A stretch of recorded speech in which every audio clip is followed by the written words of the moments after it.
ಅಮ್ಮ ಅವ್ರ ಬಜೆಟು ನಮ್ಮ ಕರ್ನಾಟಕ ಆಗಲಿ ಇಂಡಿಯಾ ಆಗಲಿ ಏನು ಪ್ರಯೋಜನ ಇಲ್ಲಮ್ಮ. ಅವರು ಮಿಡ್ಲ್ ಕ್ಲಾಸ್ನ ಲೆಕ್ಕಕ್ಕೆ ತೊಗೋತಾ ಇಲ್ಲ. ಅವರೆಲ್ಲ ಹೈಯರ್ ಕ್ಲಾಸ್ನ ತೊಗೊಂಡು ಬಜೆಟ್ ಮಾಡ್ತಾ ಇರೋದು. ಈ ಏನು ಟ್ಯಾಕ್ಸ್ ಇದು ಮಾಡಿದ್ದಾರೆ, ರೆಬಿಟ್ ಕೊಟ್ಟಿದ್ದಾರೋ ಅದು ಎಲ್ಲರಿಗೂ ಅನುಕೂಲ ಆಗಲ್ಲಮ್ಮ. ಅದ್ರಲ್ಲಿ ಕಂಡೀಷನ್ ಅಪ್ಲೈಡ್ ಆಗಿದೆ. ಇವಾಗ ನಾನು ಟಿ ವಿ ನೋಡಿದೆ, ಕಂಡೀಷನ್ಸ್ ಅಪ್ಲೈಡ್ ಆಗಿದೆ. ಅದೇ 50% ಏನೋ ಇದಿದಂತೆ, ಅದಾದಮೇಲೆ ಮತ್ತೆ ರೈಸ್ ಆಗುತ್ತಂತೆ. ಸೊ ನಮ್ಮ ಏನು ಇವಾಗ ಇನ್ಕಮ್ ಟ್ಯಾಕ್ಸ್ ಎಷ್ಟು ಕಟ್ತಾ ಇದ್ದಾರೆ, ಒಂದು 4 to 10% ಕಟ್ತಾ ಇದ್ದಾರೆ ಇಂಡಿಯಾ ಅವ್ರಿಗೆ. ಅಷ್ಟು ಬಿಟ್ಟರೆ ಬೇರೆ ಏನು ಅನುಕೂಲ ಆಗಿಲ್ಲ. ಪಾಪ್ಕಾರ್ನ್ GST ಹಾಕಿದ್ದಾರೆ, ಲೆಕ್ಕ ಹಾಕಿ ಅವ್ರ ಮೆಂಟಾಲಿಟಿ ಆಗ್ತಾ ಇದೆ ಅಂತ. ಮಕ್ಕಳು ತಿನ್ನೋ ಪಾಪ್ಕಾರ್ನ್ GST ಆಗ್ತಾಯಿದೆ ಅಂದರೆ ಅವ್ರ ಮೆಂಟಾಲಿಟಿ ಆಗ್ತದೆ, ಲೆಕ್ಕ ಹಾಕಿ. ಸೊ ಇದು ಬಜೆಟ್ ನಮಗೆ ಕರ್ನಾಟಕಕ್ಕೆ ಏನೂ ಉಪಯೋಗ ಇಲ್ಲಮ್ಮ. ಆಗಲ್ಲಮ್ಮ, ಆಗಿಲ್ಲಮ್ಮ. ಅದು ನಮಗೆ ಯೂಸ್ ಆಗಲ್ವಲ್ಲಮ್ಮ. ಅದು ಮಧ್ಯಮ ವರ್ಗಕ್ಕೇನು ಯೂಸ್ ಆಗಲ್ವಲ್ಲಮ್ಮ. ಮಧ್ಯಮ ವರ್ಗ ಪ್ಲಸ್ ಕೆಳ ವರ್ಗಕ್ಕೇನು ಯೂಸ್ ಇಲ್ಲಮ್ಮ. ಏನು ಮಾಡ್ತಾ ಇರೋದು ಹೈಯರ್ ಕ್ಲಾಸ್ಗೆ ಮಾಡ್ತಾ ಇದ್ದಾರೆ. ನೆಕ್ಸ್ಟ್ ಅವ್ರು ಹೈಯರ್ ಕ್ಲಾಸಲ್ಲೇ ಇರಬೇಕು ಅಂತ ಪ್ಲಾನ್ ಮಾಡ್ತಾ ಇದ್ದಾರೆ. ಬಡವರಾಗೆ ಇರಬೇಕು ಅಂತ ಪ್ಲಾನ್ ಮಾಡ್ತಾ ಇದ್ದಾರೆ. ಹೌದು, ನಮ್ಮದು GST ಏನು ತಗೊಳ್ತಾ ಇದ್ದಾರೋ ಅದು ನಮಗೆ ಒಂದು 10% ಕೊಡ್ತಾ ಇಲ್ಲ. ಎಲ್ಲ ನಾರ್ತ್ ಇಂಡಿಯಾಗೆ ಕೊಡ್ತಾ ಇದ್ದಾರೆ. UP, ಬಿಹಾರ, ಗುಜರಾತ್ ಕೊಡ್ತಾ ಇದ್ದಾರೆ. ಕರ್ನಾಟಕದಿಂದ ಏನು ಅನುಕೂಲ ಇಲ್ಲಮ್ಮ. ಸಂಸದರು ವೇಸ್ಟ್ ಅಮ್ಮ. ಸಂಸದರು ಯಾರು ಉಸಿರು ಬಿಡ್ತಾ ಇಲ್ಲ, ವೇಸ್ಟ್ ಅವರು. ಅದರಿಂದ ಅವರೆಲ್ಲ ಅವ್ರ ಬಾಲ ಹಿಡ್ಕೊಂಡು ಓಡಾಡ್ತಾ ಇದೆ ಅಷ್ಟೇ ಹೊರತು ಅವ್ರ ವಾಯ್ಸ್ ಇಲ್ಲಮ್ಮ. ಬಡ್ಜೆಟ್ ಮಾಡಿರೋದು ಅವ್ರು ಇದುವರೆಗೂ ಬಂದಿರೋದೆಲ್ಲನೂ ಬರೀ ಅವ್ರಿಗಾಗೆ ಮಾಡ್ಕೊಳ್ತಾ ಇದ್ದಂಗಿದೆ. ಸಾರ್ವಜನಿಕರಿಗೆ ಮಾಡೋಂಗಿಲ್ಲ, ಮಾಡೋ ಥರ ಕಾಣ್ತಾ ಇಲ್ಲ. ಕೆಲವು ಎಲೆಕ್ಟ್ರಿಕ್ ಸಾಮಾನುಗಳು ಕಮ್ಮಿ ಆಗಿಬಿಟ್ರೆ ಉದ್ಧಾರ ಆಗಿಬಿಡುತ್ತಾ. ಇನ್ನೊಂದು 12% ಟ್ಯಾಕ್ಸು ಅದೇನೋ ಪರವಾಗಿಲ್ಲ. 12 ಲಕ್ಷಕ್ಕವರೆಗೂ ಟ್ಯಾಕ್ಸ್ ಏನೋ ಪರವಾಗಿಲ್ಲ, ಅದೇನೋ ನಡೆಯುತ್ತೆ. ಆದರೆ ಮಿಕ್ಕಿದ್ದೆಲ್ಲ ಯಾವ್ಯಾವುದರಲ್ಲಿ ಎಕ್ಸೆಸ್ ಮಾಡಿದ್ದಾರೆ, ನಮ್ಗೆ ಅದರಿಂದ ಏನು ಉಪಯೋಗ ಬರೋ ಥರ ಕಾಣ್ತಾ ಇಲ್ಲ.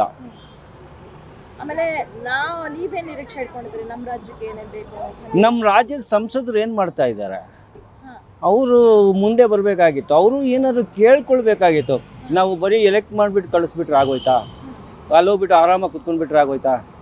ಅವರು ಏನಾದ್ರು ಮಂಡಿಸಿ ಕೇಳಬೇಕು, ನಮ್ಮ ರಾಜ್ಯಕ್ಕೆ ಬೇಕು ಅಂತ, ಇಂಥದ್ದು ಬೇಕು ಅಂತ ಕೇಳಬೇಕು. ಅದೇ ಅವ್ರು ಮಾಡದೆ ಹೋದ್ಮೇಲೆ ಅದು ನಾವು ಆಯ್ಕೆ ಮಾಡಿರುವಂತಹ ಸಂಸದರು ಪ್ರಯೋಜನಕ್ಕೆ ಬರಲ್ಲ. ಬಿಹಾರಕ್ಕೆ ಹೆಚ್ಚು ಒತ್ತು ಕೊಟ್ಟಿದ್ದಾರೆ ಅವ್ರ ನೋಡಮ್ಮ, ಅವರು ಬಿಹಾರದವರು. ಅವರ ಮನೆನ ಚೆನ್ನಾಗಿ ನೋಡ್ಕೊಳ್ಬೇಕು ಅಂತ ಅವ್ರಿಗಿರುತ್ತೆ. ನಮ್ಮವ್ರು ಏನು ಮಾಡಿದ್ದಾರೆ, ಒತ್ತು ಕೊಡಬೇಕು, ಇವ್ರೂ ಒತ್ತು ಕೊಡಬೇಕು. ಕೊಡದೆ ಹೋದ್ಮೇಲೆ ಅಷ್ಟೇ, ಇನ್ನೇನು ಪ್ರಯೋಜನ ಇಲ್ಲ. ಏನೇ ಇರಲಿ ಪ್ರಯೋಜನಕ್ಕೆ ಬರೋ ಥರ ಮಾಡ್ಕೊಳ್ಬೇಕು ಅವರು. ಅವ್ರ ಮನೆ ಅಲ್ವಾ ಇದು? ಮತ ತೊಗೊಂಡ್ಬಿಟ್ಟು ಅಲ್ಲಿ ಕುತ್ಕೊಂಡ್ಮೇಲೆ ಇದು ಅವ್ರದ್ದೇ ಅಲ್ವಾ, ಅವರು ಕೇಳಿ ತೊಗೊಳ್ಬೇಕು. ಆದರೆ ಬಡವ್ರಿಗೆ, ಮಿಡಲ್ ಕ್ಲಾಸ್ ಅವ್ರಿಗೆ ಏನೋ ಮಾಡಬೇಕಾಯಿತು ಸರ್ಕಾರದವರು, ಏನೂ ಮಾಡಿಲ್ಲ. ಅದಕ್ಕೆ ಭಾರಿ ಬೇಸರ ಆಗ್ತೈತೆ. ಜಾಸ್ತಿ ಹೊತ್ತು ಬಿಹಾರಕ್ಕೆ ಕೊಟ್ಟಿದ್ದಾರೆ. ಕರ್ನಾಟಕದಿಂದ ಹಾಗಾದ್ರೆ ನಾವು ಆಯ್ಕೆ ಮಾಡಿ ಕಳಿಸಿದಂಥ ಸಂಸದರಿಗೆ ಏನು ಮಾಡ್ತಿದ್ದಾರೆ? ಸಚಿವರು ಯಾರು ಮಾತಾಡ್ತಿಲ್ಲ ಅಂತ. ಸಚಿವರು ಯಾರು ಏನೂ ಮಾತಾಡ್ತಿಲ್ಲ. ನಮ್ಮ ಸರ್ಕಾರದವರು, ನಮ್ಮ ಈಗಿರೋ ಸರ್ಕಾರದವರು ಏನೋ ಮಾತಾಡಿ ಕೇಳಬೇಕಾಯ್ತು. ಇವರು ಮಾಡಲ್ಲ, ಇರೋರು ಮಾಡ್ತಿಲ್ಲ. ವೇಸ್ಟ್. ಏನು ಇನ್ಕಮ್ ಟ್ಯಾಕ್ಸ್ 12 ಲಕ್ಷ ಕೂಡ ಕಟ್ಟೋಗಿಲ್ಲ ಅಂತ ಮಾಡಿದ್ದಾರೆ. ಅದು ಒಂದು ರೀತಿ ಒಳ್ಳೇದೇ, ಒಂದು ರೀತಿ ಕೆಟ್ಟಿದೆ. ಬಟ್ ಅದು ಒಳ್ಳೇದೇ. ಬಟ್ 12 ಲಕ್ಷ ತೊಗೊಂಡು ಏನು ಕೊಟ್ಟಲಿಲ್ಲ ಅಂತ ಹೇಳಿದ್ರೆ ಅದು ಒಳ್ಳೇದೇ. ಬಟ್ ಮಧ್ಯಮ ವರ್ಗಕ್ಕೆ ಏನು ಮಾಡಿಲ್ಲ ಅಂದ್ರೆ ಭಾರಿ ಬೇಸರ.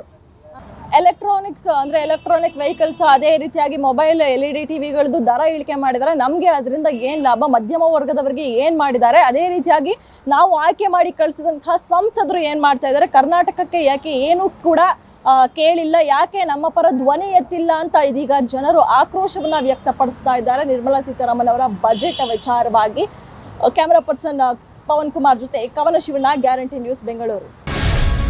ಗ್ಯಾರಂಟಿ ನ್ಯೂಸ್, ಸುದ್ದಿ ಖಚಿತ, ನ್ಯಾಯ ನಿಶ್ಚಿತ.